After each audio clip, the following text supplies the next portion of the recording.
Good morning, everybody. Welcome into the show. My name is Marc Farzy. This is the Farzy Show, and I'm here at the Steven Singer Studios. My most humble and profound apologies for our late delay. This might be an all-time record, 11 minutes late. It is 6:11 in the a.m. as we do our live-to-tape podcast web show right now. And I'm sorry for the people that have been waiting 11 minutes for us. I'm sorry. For the people on the podcast, just ignore everything I said because you're just listening to it later anyway. But in all seriousness, no, we had a little audio delay problem that we had to fix and work out, and hopefully that's happened. And you're seeing my mouth move at the same time that the words are coming across your audio for your computer or phone or your car, whatever it might be. But either way, good morning, welcome in. To anyone that watched the Sixers game last night, let me do this. Just come here, just bring it in. Virtual hug. For the game last night through the fourth quarter and didn't lay any money on the game whatsoever and only had the rooting interest of you loving your Philadelphia 76ers and watching them through good and bad, bring it in. You get two hugs. This one's pat on the back, bro hug. There you go. That was awful last night. And I'm going to start it out even before I make another point about how terrible that game was. If you didn't watch it, this ended his press conference last night. All right. You guys can't have a lot of questions today. Let's go watch football or something. That's how he ended his press conference. This sucked. Let's watch something. This never happened. We're burning the tapes. I heard Marc Jackson during the fourth quarter check-in from NBC Sports Philadelphia talk about how we're going to burn this tape. This just needs to be burned. You need to forget about it. Jalen Hurts would tell us this is like a turd. You got to flush it. You don't sit there and stare at it. That's what the Sixers have to do with last night's game. Now, why did they get blown out by 35 points in the hands of the Memphis Grizzlies? Well, right before tip-off, you found out Joel Embiid wasn't going to play in this game. A little bit before that, you found out Seth Curry wasn't going to play in this game tonight. So the Sixers were going out without two of their best scorers in this game. Their best scorer and then one of their best scorers in Seth Curry. So then it became the Tyrese Maxey, Tobias Harris game, and that really didn't work. Tyrese Maxey, and speaking of betting, I bet his over last night, 13.5. He had 14 points with the 10 minutes to go in the second quarter. So that ended up working out well for me. Good for me. But I'd rather forfeit like the $7.50 I won and take a Sixers win. Just for the record, so you know I'm not rooting just for me here. That was an awful performance. And last night's game is probably the perfect example of why Tobias Harris is not a max contract player. I know, factually speaking, he is a max contract player, being that he has a max contract. But when you watch the game that unfolded last night and see 5 for 12, 0 for 2 from beyond the arc, only shooting 3 free throws, hitting 2 of them, and getting 12 points in 25 minutes, that's not exactly a performance from a max player when the MVP of your team and runner-up to MVP in the league overall last year, Joel Embiid, is out of the starting lineup. Tyrese Maxey is playing more like a max contract player than Tobias Harris. And I am not one to look at Tobias Harris and go, I hate Tobias Harris. This guy sucks. I don't think he sucks. I just don't think he's worthy of that max contract. And if you are worthy of that max contract, then when your star player does go out, your number one guy, you got to step up and fill the role of being a team's number one guy. And Tobias Harris just ain't that guy. And last night is a perfect example. There's no way, shape, or form you should allow yourself to get blown out at the hands of the Memphis Grizzlies, even with Joel Embiid. I don't expect them to win. I mean, I'll be honest with you. I didn't expect them to win going into last night's game. Even before all the news came out with Joel Embiid and with Seth Curry, even if they played in that game, I didn't expect them to win, being that they're coming off such an emotional game, a big win over Golden State. They had played basically a perfect game defensively. I didn't expect them to then go on the road, play a good team like the Memphis Grizzlies, and win that game. Sixers were a +3, I believe it was, going into that game last night. I didn't like them. I didn't like it one bit, so I wasn't betting them on that number right there at all. And then when you find out those two guys are going out, they're definitely going to lose, but they're going to lose by more than 3. I didn't expect them to lose by 35 points. And then in the fourth quarter, game slowed down a little bit. I mean, the game was just crazy throughout. It was like 60 points plus scored in the first quarter. It was just an insane game. But in the fourth quarter, I expected them to maybe put up a little bit of a fight. And then Doc Rivers didn't even put Tyrese Maxey in the fourth quarter. I don't even think he played Tobias Harris in the fourth quarter. He said, you guys take the rest of the night off. You guys take it easy. By the way, I'm going to go watch football anyway, as you just heard. So that was a game that I didn't expect much from. But after Joel Embiid and Seth Curry both weren't going to play in the game, I expected nothing from. I like the idea of Doc Rivers not playing Tyrese Maxey in the fourth quarter. And here's why.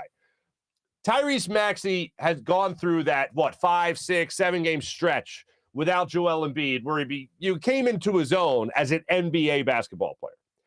And I think the only way he is going to get better with the team as currently constructed is by playing more with Joel Embiid and less without Joel Embiid. So even though it was only one quarter of basketball, I like the fact that Doc basically ran up the white flag, surrendered this game, and he's moving on to the Miami Heat for tomorrow night's matchup, which is going to be in South Philly, by the way. So I don't have a problem with him not playing Maxey, because Maxey needs more experience now with Joel Embiid than he does experience without Joel Embiid. Right now, prior to any Ben Simmons trade, the height of the Sixers season, the pinnacle of their season, is only going to come with Tyrese Maxey together. And we saw in the first couple games back with Joel Embiid how much Tyrese Maxey struggled in his role. We saw the bad turnovers that they had together with Tyrese Maxey. Basically, they came down to lazy passes to Joel Embiid, and they resulted in turnovers. You ended up taking a big loss because of it. And Tyrese Maxey needs to find out that flow, that rhythm, what it's like, and then build that chemistry with Joel Embiid on the court. So again, fine with him not playing in that fourth quarter. And yes, partially because he had already hit his over in the early goings of the game anyway. But in all seriousness, it helps the Sixers become a better basketball team with those two finding out each other's tendencies from each other's perspective, put it that way. But after the game, Doc Rivers kind of talked about how he found out about Seth Curry and Joel Embiid not playing in the game. And here's what Doc had to say about it. All of them had it going. I mean, they got whatever they wanted. They lived in the paint. They drove wherever they wanted to. They attacked us off the dribble. They were the more physical team. They posted us when they wanted to. So it was one of those nights where we just had no answers. You found out that Joel and Seth right before, literally. Joel was actually, even after our meeting and the guys went out, we thought he was still playing, and then we scratched him. And then Seth was about 20 minutes before game time, before we went out. So obviously we didn't prepare for that, but still no excuses. You know, we didn't play well. They played great. They did what they do. You know, they were by far the tougher team.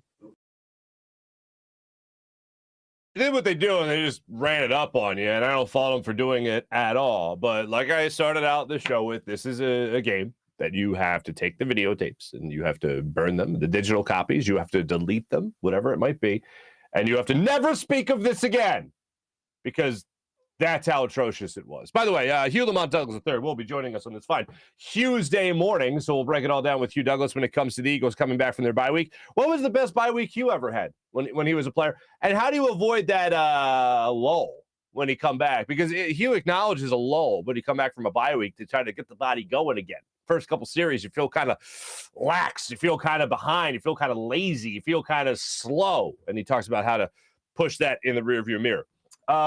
More news on the Ben Simmons trade front. We had talked about a couple of different trade scenarios yesterday with what the Sixers could do with Ben Simmons, and something could happen as early as today, maybe tomorrow, whatever it might be. But tomorrow, I believe it was 83 to 94 players became available for trade based on free agency negotiation and some letter of the law, whatever you want to call it, in the NBA CBA. But a couple more things came out yesterday by way of ESPN. Bobby Marks throwing some things against the wall just to see what would stick. And these are no way reports. These are just ideas. Ideas for a Ben Simmons trade. One kind of struck me. De'Aaron Fox has been talked about a lot. We talked about that yesterday. One we didn't talk about was Brandon Ingram. And again, this is basically darts at a board right now, just saying, this guy maybe. Well, how would that work?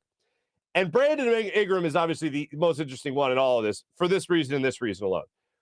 It was the second pick behind Ben Simmons in their draft, which I think the vast majority of people understand. Only the casuals don't understand.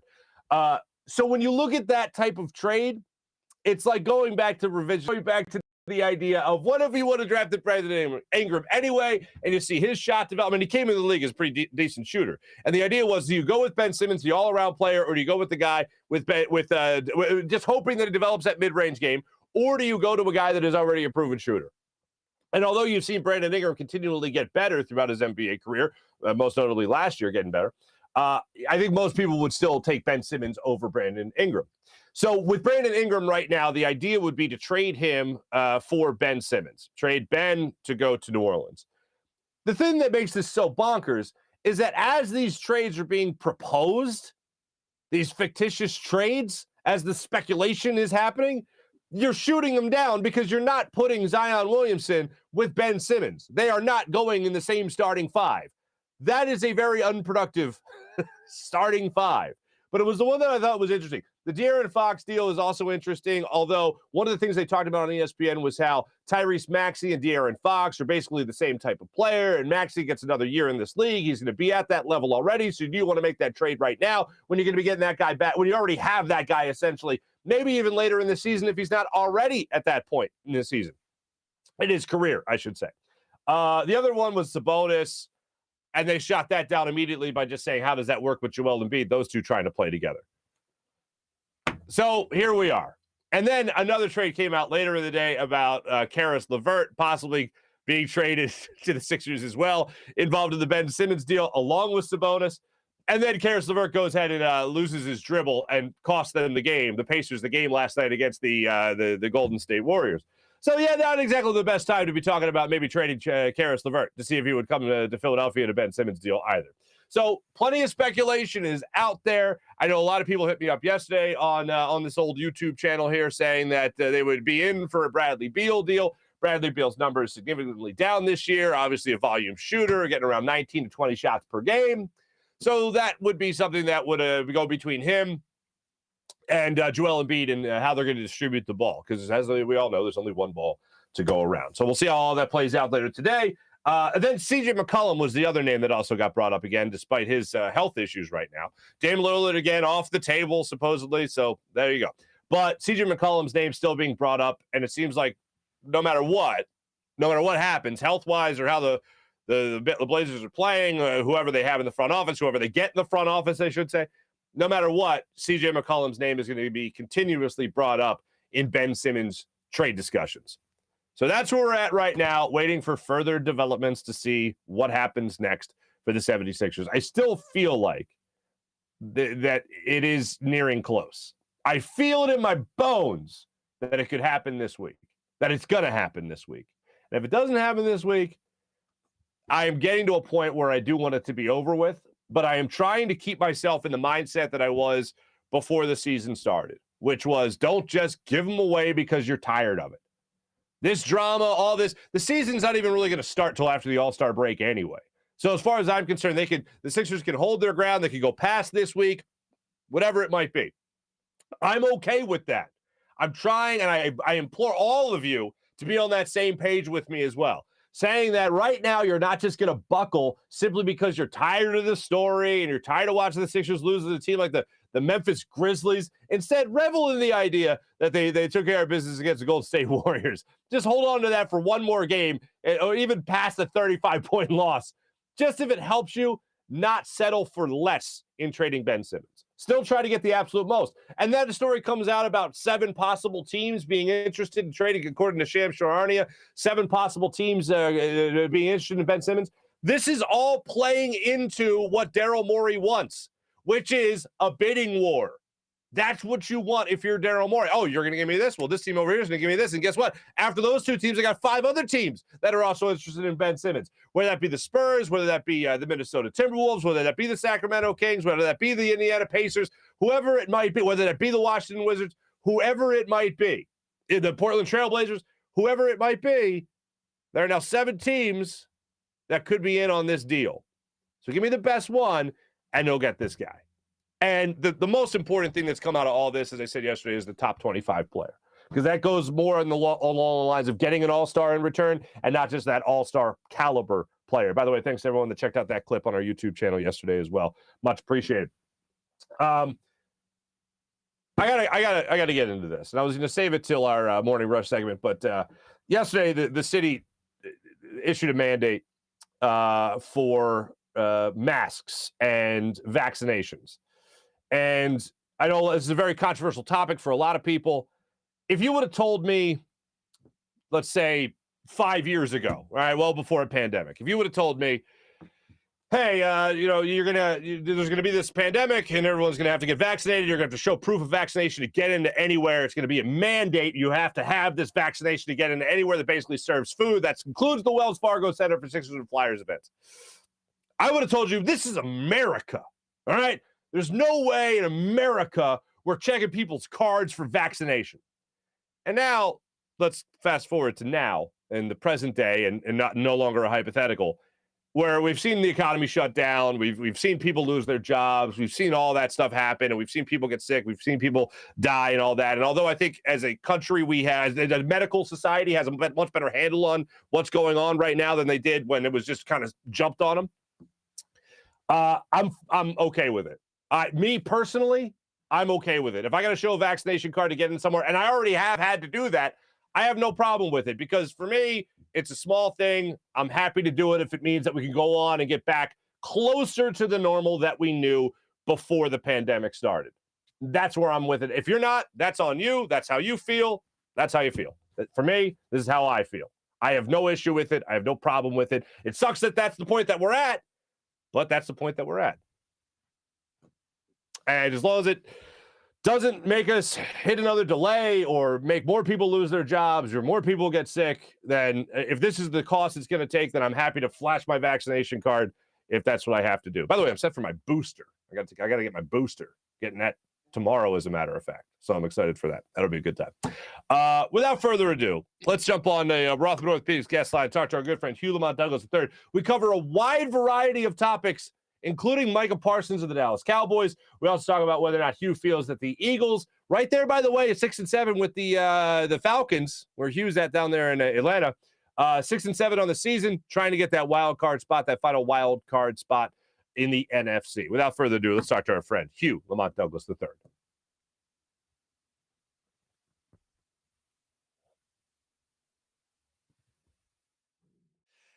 And joining us right now on the Rothman Orthopaedics guest line from Atlanta, 92.9 The Game. You most importantly know him from that team that he's wearing the hoodie of right now. Hugh Douglas III. Happy Hugh's Day, Hugh. What's going on, man? How you doing? I'm doing fantastic. Now, you were telling me a second ago, you wore that hoodie to work in Atlanta to your sports radio station. Yeah, I mean, I don't make it. It's not a secret where I play. Yeah, right. And I try not to. I'm not disrespectful, but I mean, it's no secret where I play football. So. I mean, it is what it is at this point. You know? Yeah, you're damn right. You're damn right. Now, the Eagles got the Washington football team this Sunday, and then they got them again in 2 weeks. In between that, they play the Giants, and then they got the game against the Cowboys to round out the rest of the season. The talk right now in Philadelphia is just in or out. Do they make the playoffs? Do they not make the playoffs? It's a tightly wrapped NFC wild card standings right now. Eagles obviously have a shot.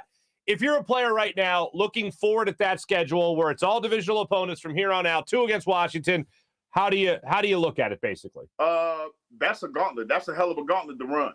I mean, there's no question about that. I don't care what the record is, just as well as I do when you're playing a divisional opponent, it's rough. I mean, it's buckle your chin strap, bring 2 extra sandwiches in your lunch pail, and let's get ready to rock and roll. I mean, that's what it is. You talk about the Dallas Cowboys. You already got the Giants that got you in a game that I feel like you should have won, given the dreck that the Giants were. So, and the Washington Redskins. So you got to, hey, man, you got to get ready to rock and roll. You got to get ready to rock and roll. Now, last time we talked, Gardner Minshew played a hell of a game against that Jets team, against the Jets, but albeit he played a hell of a game. I don't think that you're taking Jalen Hurts out. I don't think he's getting benched. He deserves to start the next game. And I think even if he didn't play well in this particular game, I don't see how the Eagles make the playoffs anyway if they lose another game, basically. It's going to be even harder to make the playoffs from that point on. So do you ride out Jalen Hurts for the rest of the year regardless? Do you ever give Gardner Minshew some snaps? How do you play that out? See, this is the tough part about it. I knew this was coming because this is the unfortunate thing about playing in the NFL and playing that position in particular. Everybody loves the backup. Everybody loves the backup. And the one thing that I've seen over the last couple of weeks, be it a bye week, Minshew mania. has resurrected itself in Philadelphia. So much so that they're making comparisons to him and Trevor Lawrence and their career stats so far in the first 15 games or whatever it is of their football career, something to that effect. Mm-hmm. So I look at it like this. I get it. People want to win. But on the flip side of it, I also look at it from a former athlete. Don't be upset when athletes are not as loyal as you would like them to be to the people. Mm-hmm. Because, you know, it's a two-way street. It's a two-way street. Like I said, I totally get the fact that you want to win, you want to make it to the playoffs, and that's the underlying everything. That's what you want to do. So, I mean, it's one of those things where I think that Jalen Hurts should be the starter. But when you're talking about playoff implications, if Gardner Minshew gives you a better chance of winning, that's a tough one. That's a tough pill to swallow, especially your first year as head coach. Because think about it, you guys are in the same situation that we are down here in Atlanta. You know, vying for that wild card spot. If I'm not mistaken, what the Eagles are 6-7? 6-7 too. Mm-hmm. And in order to win out, you got to play. You got San Francisco this weekend. You got to win that game so that you can control your destiny. And then you have the Saints coming up, and you have Buffalo, and I can't remember the other game, but you got the Detroit Lions. You got the Detroit Lions coming up. Whew. So you had your road is a little bit easier. Mm-hmm. So it's one of those things, man. You just want to win and get in. Now, let's be real. When you talk about the potential 4 top teams that you're probably going to face, Arizona, Green Bay, Tampa Bay, and who is the 4th one? I said Arizona. Lions? Not the Detroit Lions. No, I'm talking about the 4 top tier teams in the. Yeah. You got the Packers. Did you say the Packers? Yeah, I said the Packers. The Cowboys. I'm sorry, the Cowboys. Yeah. Let's be honest. No matter what, if it's the Falcons or the Eagles, you're probably going to be a sacrificial lamb. You're probably going to lamb to slaughter because nobody's expecting you to make a whole bunch of noise in the playoffs playing against those 4 teams in the way that they're looking right now. Mm-hmm. So that's going to be an issue. All right. So let me ask you this then: how worth it is it to get a guy like Jalen Hurts or even another rookie to get a rookie like Devontae Smith or Landon Dickerson experience in the playoffs? How worth it is it to those players to just get that experience, even if it is as a sacrificial lamb, to use your phrase? You know what? It's funny. We were talking about it today. I like some players don't believe in momentum. I'm one that does. I believe that, especially when you're talking about situation, you have a new both teams, the Falcons and Eagles.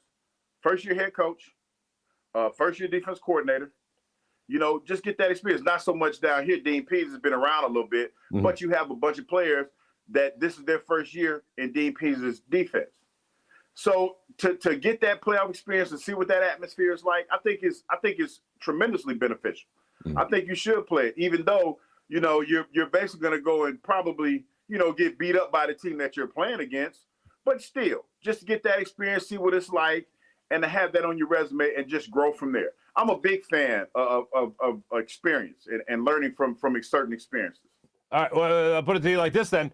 On any given Sunday, Monday or Saturday, with how the playoff schedule is going to be, I mean, anybody could win. So, like they always say, just get in the tournament, right? Yeah, just, a chip in the chair. A chip in the chair. But when you think about it like this, Mark, say, for instance, the number 1 seed right now is Arizona Cardinals. Yeah. Say, for instance, the Philadelphia Eagles get in. So that means you're probably going to be playing the 2nd seed, which probably at this point would either be Green Bay or Tampa Bay. Mm-hmm. With those 2 quarterbacks. And I know you just saw what Aaron Rodgers did to the Chicago Bears. On 9 toes. He basically told them, I'm your daddy. Like, I beat you when I feel like it. Like, that's child abuse. That was what he did, was child abuse. That's straight up and out child abuse. So, like, that's what I said. And I said that today on the radio show was like, okay, if the Falcons make it, you got the Tampa Bay Buccaneers. Your best bet is to play the Bucs because at least you know the Bucs. You know the Bucs pretty well, mm-hmm. and you usually play them tough. But Aaron Rodgers did what he wanted to do against the Chicago Bears. After that half, it was a different ball game. It was a totally different ball game. And then you talk about Kyler Murray. I mean, dude, Arizona, like insane. That we really haven't seen a whole lot of. They look pretty good. And we already seen the Dallas. Like, and the same thing with the Philadelphia Eagles. Against the Dallas Cowboys, you kind of like your chances because the familiarity thing there. You got that going for you. You know, that's one of those games where you just never know. But if you don't draw those two teams that you're familiar with, if you're the Falcons or the Eagles, that's a tough spot to be in. When you look back on your bye weeks as a player, what was a typical bye week in the playing career of Hugh Lamont Douglas III? Just trying to get away from football as much as you could. You know, being married, just unwinding, spending time with the family, not trying to get too far away from football. Because my biggest concern was, you know, it's just like anything. It's just like what we do in the media. You don't want to get too far away from it because you don't want to forget it, or you know, you want to kind of keep that muscle memory going. And I remember coming off a bye week, no matter what you did, you always felt tired, like in that first couple series of the game, because you like you're doing something you haven't done in a while, and you just felt a little tired, and so it took you a while to get going again. So I do remember that vividly. Almost like work fatigue. Like, I don't know what the proper terminology is, but it's like if you're doing work around the house and you stop for a minute, eat lunch, or you stop and you have some water, and then you get back going again. It's always like that. Get the body going again. Got to push through. Yeah, definitely. All right. Do you like the Eagles for the rest of the season? Do you like them to at least split with Washington? Do you like them to win out? Again, it's Washington, it's the Giants, it's Washington again, and then it's Dallas. See, that's tough, Mark. I like them to split against the football team. Right. Okay. I would like them to see. This is the thing I think is going to get you that split with the football team. Yeah. Because I think you get the Giants, and I think you get the Cowboys. Yeah.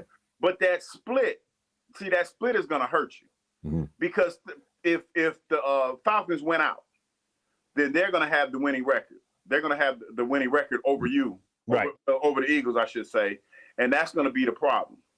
It's the problem is those two back-to-back games against the football team. Well, they got the Giants in the middle of those games, but still, yeah. That's what I'm saying. You got them close together, and usually, you know how when you talk about division rivals, you usually go with the split. You usually it's very seldom that you get the sweep, so you go with the split. So that's why I said that. If it was earlier in the season, and say, you know, Washington had won and we were in a different, or if you'd have picked up the game against the Giants, whatever, it's still the same thing, but still, you usually get to me, when you talk about playing your division opponent, I go with the split. See, here's what the other interesting thing. One of the other 6 and 7 teams from the NFC is the Minnesota Vikings, and they have the Bears Monday night coming up a week from last night, and then they also have the Bears, I believe, at the end of the season as well. That's probably going to be a split too. So it's going to be tight. So it's going to be tight because you're probably talking about the 7th or the 8th seed. It might be, you know, while you're playing, it might be the Eagles and the Falcons getting the playoffs. And they're both probably going to go home that same weekend. Oh, how much fun that sounds like. Yeah, that sounds awesome. How about this? Any advice? Like when you were an older player in the league and you had the young kids coming in, when that Trent Cole character was coming into town, right? What did you tell him to try to put the bye week behind him? Like, is there a button you can push? Is there something you could do to get you back into game shape or whatever you want to call it a little faster? Well, I think the one thing that you used to do, you lead by example. You know, Brian Dawkins was the guy that, you know, when we came back from the bye week, you know, Dawk in the weight room, Dawk pushing heavy weight, Dawk in there working out. Like, it was one of those things that, you know, we were in a unique position that everybody held each other accountable. You know, you go see what Trot's in there working out. Oh, let me go work out because I see Trot in there working out. You know, Dawk in there lifting. Troy's even working out. Like, yeah, that's kind of how it was. You led by example. And you didn't want to be the guy that everybody's looking at and he's not pulling his weight. That's what that was. You definitely did not want to be that guy. What was Hugh doing? Was Hugh in the whirlpool or something? What were you doing? I was working out. No. Okay. You see these pipes, baby? You see these things? These things ain't went nowhere. Oh, is that Hugh Douglas? He looks like he could still play. Is that the best compliment that you know, former athletes, former, you know, players can get? Oh, you look like you can still play. As opposed to Boy, you like you've been killing those honey baked hams. Yes, it is. Damn, son, you done ate yourself into oblivion. Yeah, it's definitely better than that. Yeah. You could come back as an O lineman now. Yeah. Jeez, Oh man. my gosh, you're fat as hell. Yeah, definitely better than that. You know who really let himself go? Yeah. Wow, did you see that guy? Oh my gosh. He's fat as who? He doesn't even look the same. He's eating two people. And I will say this, it is funny. I don't remember you going through this because and I'm not just blowing smoke, but you always took good care of yourself. Is when you see somebody who's an athlete that's now in the media in like the first, like their first media gig after their athletic career. And it's like they eat what they used to while they played. And then they realize, oh, wait, I'm not moving around like I used to. Man, listen, man, that is the absolute hardest thing to do. Because I still like to eat candy, man. And I get, like, I can tell. Like, I've got to the point now, like, if I eat something I'm not supposed to eat, I can feel it immediately. Oh, my guts. Oh, my belly. And you're like, you feel bad, and you have to go work out. Like, and then, with like, say, you know what the biggest problem was during the COVID when we were locked down? What's that? Oh, bruh. Like, we were wearing sweatpants. like wearing sweatpants, right? Yes. And then you come back and say like you have to go to a corporate event or whatever. And you try to put those pants on, you be like, God, these bugs is tight than a mug. Like, what the hell? And you feel bad because now you have to go and get you another pair of pants to wear to the thing. You're like, man, it can't be like this. And you're trying to like work out and get it off as quick. No, you just gotta, hey, listen. That's why, as a rule now, I at least try to put on a pair of pants like once a week just to make sure. Try to gauge where you at. Yeah. Make sure you can still put them on. And if they feel a little snug, like, okay. Because if you let yourself get too far gone, man, it's hard to come back. That's a long way back. Oh, man. I'll tell you, my kid just went through a big pancake phase. Uh-huh. So I was making pancakes, right? I was making pancakes too. Oh, how? Oh, yeah. You gotta hold it back now. You gotta try to gauge that a little bit. Yeah, hey. Don't do it. I started putting blueberries in. I'm like, it's fruit. It's now healthy. Yeah, that's a lie.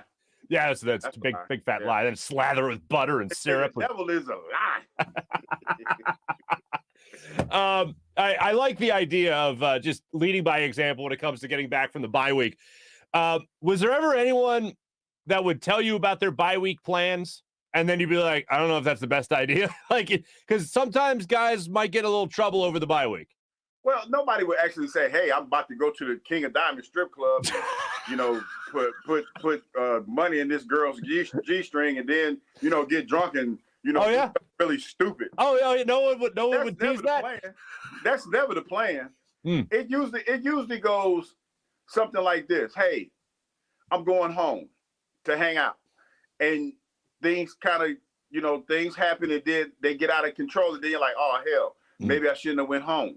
You know what I mean? It's things like that. So you kind of tell a guy, hey, man, just be careful. Like, especially going back home, man. You're going home. You're the man when you go home. Nobody's seen you in a while. Things happen. So just be careful. Like whatever you do on the bye week, just be careful. Mm-hmm. It's better when you're married, though. I mean, it is because the wife kind of steers you and guides you in the right direction, so that you stay out of trouble. So, yeah, it's definitely better when you're married. I got to ask you about the guy that everyone's talking about on the defensive side of the football in the NFL, Micah Parsons. When you watch him, I mean, people are talking about Lawrence Taylor. People are talking about Defensive Player of the Year. Lawrence Taylor was a different animal. Oh, yeah. Micah Parsons, listen, because, Coach Dan Quinn, the defensive coordinator, used to be the coach for the Atlanta Falcons. And, people down here in Atlanta are kind of in their feelings a little bit. The fact that he's coaching. But dude, you can't coach speed. You can't coach instincts. Micah Parsons is a special player. You can't screw that up. Like, it's not, hell, I can coach Micah Parsons. No disrespect to Coach Quinn. Hey, Mike, go get the quarterback. Hey, Mike, don't let that guy catch the football. Gotcha. Because he's that kind of athlete. He's an athlete. He's a beast. He's a beast. Well, I have to ask you this question. Could the Eagles screw it up? If the Eagles would have taken Micah Parsons instead of like Devontae Smith. I saw that this weekend. Yeah. Because people were talking about Devontae Smith and Micah Parsons, and both are good for the teams that they're on. I tell you what, man, I agree with that statement. But could you see Michael Parsons in an Eagles jersey? Like, seriously. No, like, I can't. You can't? Wow. Interesting. I would love to see him in an Eagles jersey. No, I'm talking about hypothetically. I'm saying if they were to draft. That's all I'm saying. Put it this way. I could see him in an Eagles jersey, but I just can't ever see the Eagles valuing that position ever. Oh, okay. I see where you're going with this. Yeah. Talk about, like, listen, you know how they say in baseball being a 5-2 player? Yeah. Brian Dawkins was a 5-2 player. Michael Parsons is a 5-2 player. Like, when you talk about what he brings to the table, I'm okay with a 5-2 player. I don't give a damn what position he plays. You know, the guy plays defensive line. He plays linebacker. Hell, you could probably put him at safety in a pinch. I mean, you know, but hey, Devontae Smith has turned out to be a pretty good player as well. Mm-hmm. But when you talk about Philadelphia and the way that they love their defensive players and the city being, you know, Rocky's a real person in Philadelphia. and I tell anybody who listens that is the case. Mm. To me, he screams Philadelphia, but he's not, he's a Cowboy. But you asked me a question, I answered it. Hopefully this didn't cause any controversy or any more controversy. No, I mean, my takeaway from that is you look at Brian Dawkins, 5-tool player. Micah Parsons, same type deal, my friend. Hugh, I think all I really got out of this interview other than that was the fact that the Falcons are not going to make the playoffs, but the Eagles are. I think that's what I got out of this. Yeah, that's the story we're going to play up in Philadelphia. Down here in Atlanta, it's probably going to be a little different. I'm just going to be honest with you. I got to play to the crowd. You're going to take that hoodie off and put on your Falcons hoodie and do another interview. I don't have a Falcons hoodie. Don't have one of those. There you go. Well, no, of course not. You had to make room for more Braves hoodies, I guess. Do I have a Braves hoodie? No, I do not have a Braves hoodie. Oh, you don't? Now, okay. I have some Hawks gear. Now, I do have some Hawks gear. But Braves, Phillies, Braves, Phillies, I have Phillies gear, no Braves gear. I do have Braves. Let me take that back. I do have some Braves gear. Just let me stop talking about what I got and let's just get to what we was about to do. No, I was just about to tell you that I hear my timer going off. My honey baked ham is ready to come out of the oven, so I got to. Oh, look at you making hams and whatnot, getting ready for the holiday. I'm gonna wrap it in a nice pancake and go to town on it. Oh yeah, that's the right way to go. Hey, nothing says putting on the pounds like a honey baked ham and pancakes all day. It's okay because I throw in some strawberries and it's like a fruit salad. That helps balance it out. That's some fiber, a little bit of fiber. Yeah, it's like a double bacon cheeseburger and a Diet Coke. You know what I'm saying? Yeah, basically. Ladies and gentlemen, his name is Hugh Lamont Douglas III. You know him right there, number 53, and you play books. Happy Hughes Day to you, brother. Thanks so much. Thank you very much, sir. Have a great day. Hey, great seeing you, my friend. Hugh Lamont Douglas joining us on the Rothman Orthopaedics guest line. My appreciation to Hugh Lamont Douglas III joining us right there on the Rothman Orthopaedics guest line. Real quick, before we tell you guys about anything, let me tell you about this. At the interview, now again, for the people that are just joining us on the old YouTube channel here, the interviews are pre-recorded. And during that interview, PJ and I get to talking. And as you guys know, I adjusted at the start of the show. We had a bit of a delay, literally, with audio. Like, my mouth wasn't at all catching, like, the words were well behind my mouth, whatever. So we were trying to fix that. And I'm talking to PJ about it and what we could do to maybe prevent it from going forward. And there's really nothing he can do. He worked his ass off to correct the issue. And he was having an issue with our StreamYard. And this sentence got said by PJ. I'm going to write a letter to StreamYard. I'm going to have to write them a letter. And I thought to myself, I haven't heard of anyone writing a letter since my grandmother, who lived to be like 96 years old. 97 years old, actually. And I distinctly, remember those days? For the people that know those days, it was like, oh, do you have an issue? You got to write them a letter. It wasn't like you call customer service even. It was you have to write them a letter.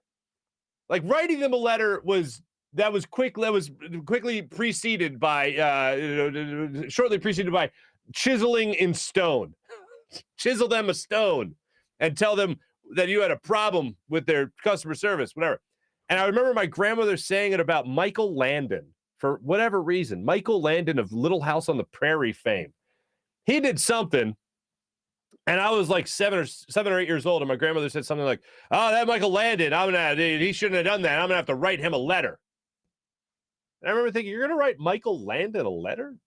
I don't really think he's looking to hear from Mary from Baltimore on life advice, but nonetheless, I'm going to write them a letter, and it'll be strongly worded, I believe. PJ, is that what you said? It'll be strongly worded? That's how you know it's real, folks. I'm going to write them a strongly worded letter, and that'll change the rotation of their Earth on their axis. Anyway, so that was Hugh Douglas joining us on the Rothman Orthopaedics guest line. How do I do this? I'm an idiot. Let me tell you first about our friend Steven Singer of Steven Singer Jewelers. 'Tis the holiday season. And at the other corner of 8th and Walnut, they're fully stocked and needed diamond stud earrings just under $270. IHateStevenSinger.com. The other corner of 8th and Walnut. Do what I do for all your big jewelry purchases. For all your jewelry purchases, check out my friend Steven Singer of Steven Singer Jewelers, where you know you're getting taken care of with the perfect price every single day. Look no further than the Anita Diamond Stud earrings for just under $270. Same price as last year. If you don't know that's the perfect price, there's something wrong with you. Anita Diamond Stud earrings, near flawless to the eye, colorless, absolutely fantastic. The perfect gift this holiday season for that special someone in your life. I got these for my wife a couple of years ago. Still wears them all the time. She absolutely loves them. Can't go wrong with diamonds, folks. You want to hit a home run this holiday season? Diamonds from Steven Singer Jewelers. Always fast and free shipping at IHateStevenSinger.com. IHateStevenSinger.com. Now, let me tell you about my good friend Rothman, good friends at Rothman Orthopaedics, especially Dr. Harwood, who I'm going to see again later today. I'm going to get my shoulder checked out. Told you, little tweaks, little issues. He's going to give me a checkup again today, just to make sure everything's progressing along nicely. You know what? When you have an orthopedic issue, you need a physician who eats, sleeps, and breathes orthopedics. You need an exceptionally specialized Rothman Orthopaedics physician. They not only specialize in orthopedics, but each of their physicians only focuses in on one area of the body, which means you're going to have the confidence to get past the pain and be what you were. Visit them in one of their 30-plus locations in Pennsylvania and New Jersey, including 4 orthopedic-only urgent cares. Learn more at RothmanOrtho.com. That's RothmanOrtho.com. How about the people at BetQL? BetQL. Take advantage of your sportsbook with BetQL, the only app you'll need to make the smart bets. Their best bets computer model scans over 350,000 unique bets per year to give you the best bet recommendation for every bet that you make. Their model covers everything from point spreads, over-unders, player props as well. And if you don't want to use their model and prefer to do your own research, then here's what you could do. You can simply do your own research and make sure that you get all the info you need to make your own bets. Everything from sharp data, line movement, team summaries, lineups, injuries, breaking news, even a leaderboard to help you track your own success. Head to the App Store or Google Play Store now to download the BetQL app. How about the people at PHL Sports Nation, Philadelphia Sports Nation, enhancing your Philadelphia sports fan experience across all social media and blogs. All that's going on with the Ben Simmons saga, follow it with PHL Sports Nation. How about the great people of WinView? WinView is the only game where fans can take on other fans and end the debate once and for all. Who's the bigger sports fan? If you know those friends and family members who think they know everything, play into a WinView contest and see if they can walk the walk as well as they talk the talk. You want to break up the monotony of family dinners and get-togethers? Play during a quarter of Monday Night Football. Play Thursday Night Football, whatever it might be. Put a little skin in the game. It's the perfect way to add an extra layer of competition to your fantasy football league. When you're tracking the games on Sunday, see which players are killing it for your team and play against the other league members in a WinView contest. It's not a sports book. It's not daily fantasy. It's simply a social gaming app where you can win real money prizes on making predictions of games that you love so much. So check out WinView. Download the WinView app right now. Now it's time for our social media check-in on our chat check. That's how you say that, folks. Let's get involved here with everybody. I see it was really piping hot today, the old chat check here. Let's check in here. Kevin's leading off for us. What's going on there, Kevin? Good morning to you. Mally, Mopar, what's going on? Anyone see the meteor shower this morning? There was a meteor shower this morning? I like a nice meteor shower. Meteor shower. Media shower, no thanks. Mopar, Dak, what's going on, Dak? Lester. Oh, Lester. What's happening, Lester? Happy Hughes Day to you. Good morning, all. Does mean we get bonus time? You're damn right you get bonus time. I got a doctor's appointment at 8:15 with the good people of Rothman. I'm going to go to 7:10. I'm going to push it to 7:10. See how much fun we can have. Marc must have spilled the bong water on the laptop again. Mally, thank you so much. I'm going to tell you how close we came to me running the show. And for those who've been with the show a while, you know there's been a couple of occasions where I've run the show. We don't want me to run the show. There's a reason I don't run the show. The reason I don't push the buttons, other than like a soundbite here and there. Nobody wants that. Anyway, Sealski hijacked the feed of the show, said he's not giving it back till he is a guest again. Very nice, Mally. I would have put it past him. Lester. Lester, this is nice. Marc is looking for the next shade of the same shirt. Do you want me in t-shirts? You want me in t-shirts? I prefer to hide my fatness in my button downs. Man, I was getting worried. Can't go 2 weeks in a row without my Hugh fix. I know, right, April? And good morning to you, by the way. It was a bye week last week, so I told you, let's talk another time, my friend. Mr. Cheese, always a pleasure, my friend. Mr. Cheese. Oh, your Mopar calls John Mr. Cheese. All right. Mr. Cheese it is. Cecily Tynan's thumbs look over. Why is Cecily Tynan's thumbs a big deal on this chat? What did I miss? Why is Cecily Tynan's thumbs a big deal? I mean, don't get me wrong. I trust nobody else with my weather. But the thumbs, that's interesting. Audio and visual still off. John. Mr. Cheese. Thank you. It's like Bruce Lee dubbed movie. Oh, man. I'm going to have to go back and watch this show. Body die. Well, whatever. I don't know. I'm sorry, John. Lester, laugh out loud. Yeah, Mally, I guess the show earlier was a good check to see if you were sober or stoned out of your damn mind. Off by a half a second. Okay, I think this is where we were warming up. PJ. I think this is where we were warming up. PJ still the man. Aura of Mike Sealski, but damned. Very nice. April, every time he starts moving his hands, it slows down again. Really? I've had that happen with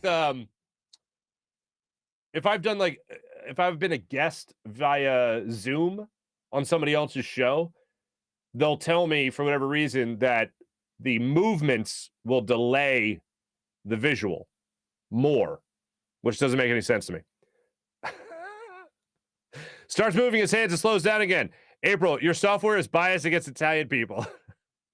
Did anybody see me on Fox yesterday by the chance? And I don't say that with any sense of being a braggart, but I was talking with my hands. So I was talking. Mike Jarek asked me something. I forget what I was talking about, but it was something in particular. And I just made a thing like that. I sat down. Well, let me just start at the beginning here. I sat down at the desk and I say hi to Mike, and Karen Hepp was in for Alex. And I'm sitting there at the desk and we're talking. And I noticed there's like a little remote control type of thing, like sitting on the desk right in front of me. So I move it so that it's out of the shot, and B, out of like what I thought would be my range for my talking with my hands. And Mike said something, and I go, well, the Sixers got to win. And I just went like that, and boom, knocked whatever remote that was to, knocked it clear across the room, made a big crashing sound, so much so that I had to comment it on. Like, I talk with my hands, I'm sorry, as I break stuff in your studio. And like, if you caught that, mi scusi. Go Birds, Mopar, very, very good. Sealski was mad he didn't get a big Buford burger. John, you're right. What did I say? I said if that Joel Embiid fellow gets 40 points against the Warriors, I was going to need a big Buford burger right here. We'll save that for another day. Farzy has more show shirts than Doc has hair on his head.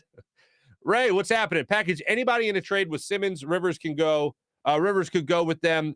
He's not the answer. This team has too many times he's never ready to play. Good morning, Guapo. Good morning to you, Mopar. Who the hell lives in Delran and brags about it? What? How the hell did Delran come up in this? Delran is a real place. Richards live in Delran, I heard. What?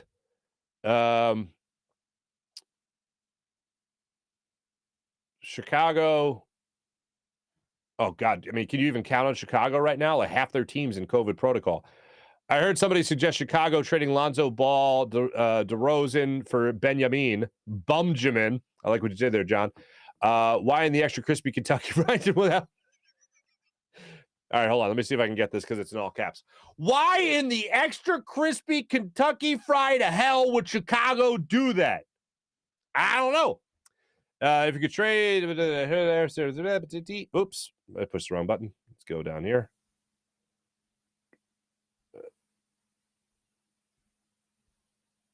I'm just pushing buttons. Oh, there's kissing on the mouth going on here. Vikings fans are better than Eagles fans? What?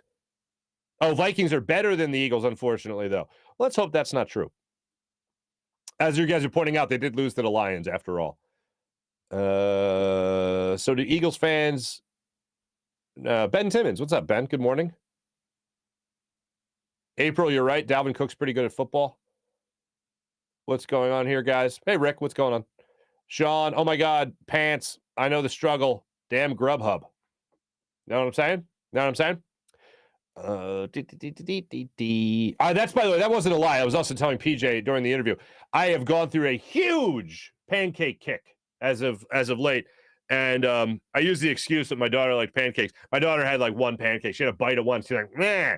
With syrup, too. What kid doesn't love a pancake doused in syrup? Whatever.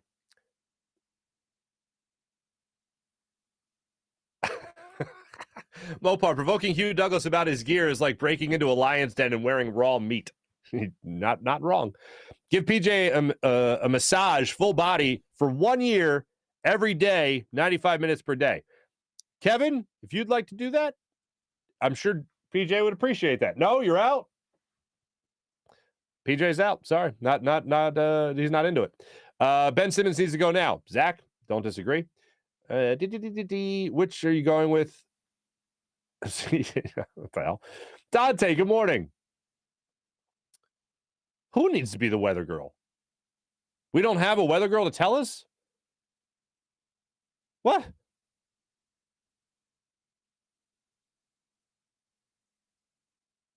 Okay, here we go. Mopar's telling me, Mark, next time you watch Action News weather, pay attention to her thumbs. It's like something out of Edward's. Oh, come on. Cecily Tynan's a sweet lady. Here are the familiar faces. What? Mike Lewis, welcome to the show. How you doing? Very nice of you, Zach. Appreciate it.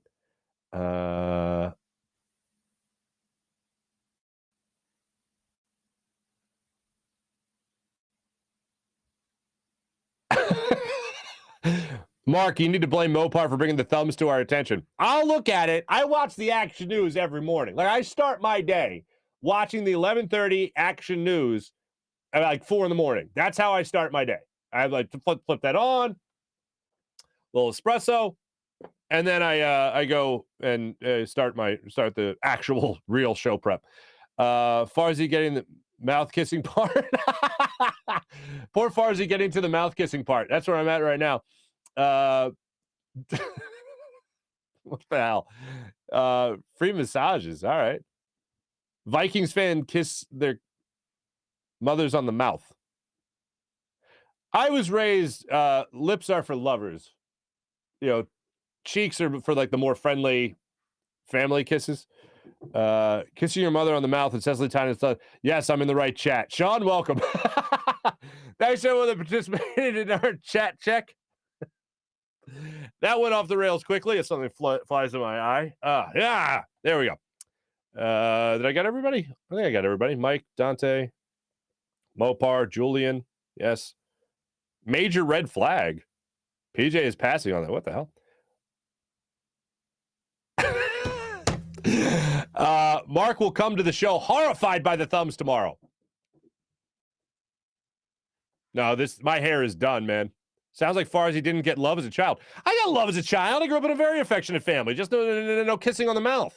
There was no kissing on the. They had one aunt. I'm not going to out who the aunt was. They had one aunt that would like go for the mouth kiss, and I'm like, no, not happening. Due baci, both cheeks. You know what I'm saying? Anyway, that means 2 kisses for all the non-Italians in the chat there. Anyway, thanks everyone that participated in the chat. Much appreciated. You guys are awesome. You guys are fantastic.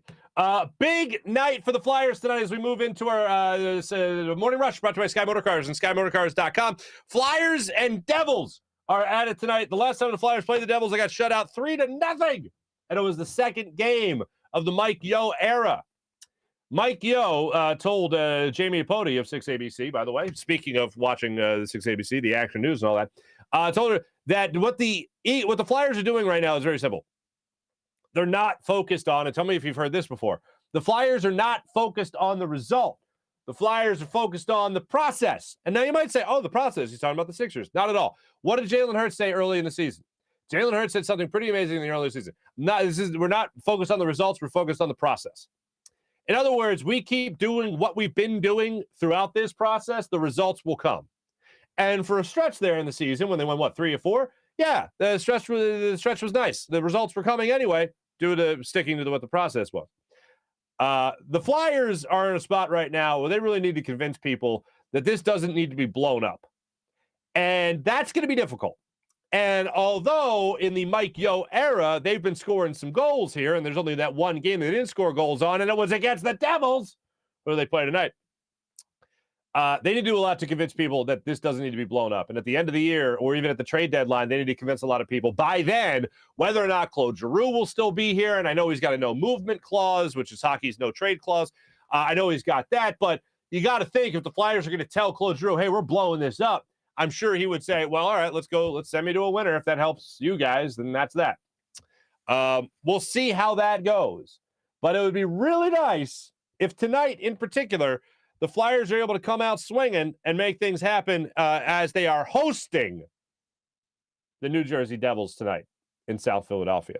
So let's hope that the Flyers come out and they come out hot and they come out strong and they come out ready to prove something because they need a bit of a hot streak here. 3 wins in a row would be huge for this Flyers team.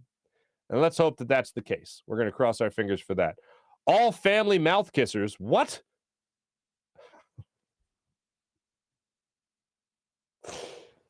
Dante, Ryan Sandberg, Larry Hughes, PJ, and Matt Geiger, all notorious family mouth kissers.